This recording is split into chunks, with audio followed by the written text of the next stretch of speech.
आपने अक्सर ऐसा देखा होगा कि भारत के नक्शे में हमेशा से ही श्रीलंका को दिखाया जाता है। आखिर ऐसा क्यों होता है? इस वीडियो में हम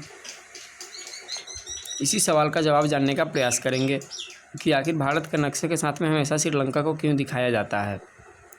दरअसल एक अंतर्राष्ट्रीय संधि के मुताबिक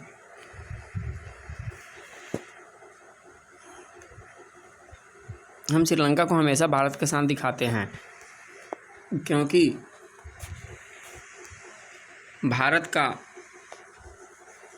जो फिजिकल नक्शा बनता है तो भारत जब अपने अधिकार क्षेत्र को दिखाता है तो उसके अंतर्गत श्रीलंका अपने आप समाहित हो जाता है। इसलिए इसी नियम के लिए श्रीलंका को हमेशा भारत के साथ दिखाया जाता है।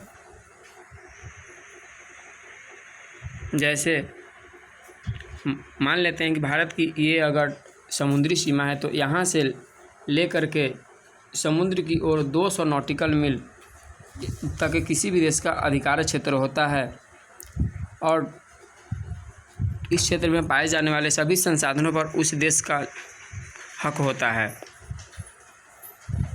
200 नॉटिकल मील का मतलब लगभग 370 किलोमीटर होता है। एक नॉटिकल मील में 1.824 किलोमीटर की दूरी होती है, इसलिए 200 नॉटिकल मील में लगभग 370 किलोमीटर की दूरी होती है। तो इसी के तहत जब भारत अपने अधिकार क्षेत्र यानी कि इस सीमा से इस तरफ यदि 370 किलोमीटर के क्षेत्र को दिखाता है तो इस क्षेत्र के अंतर्गत श्रीलंका अपने आप समाहित हो जाता है।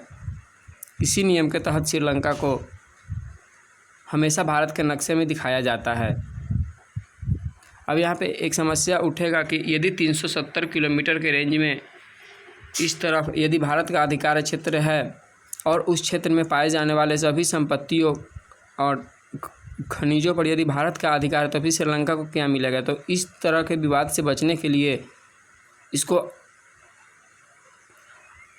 आधे आधे भाग में विभाजित कर दिया जाता है और जितने भी देश आते हैं तो उन सभी देशों के बीच बराबर बराबर इसको दे दिया जाता है।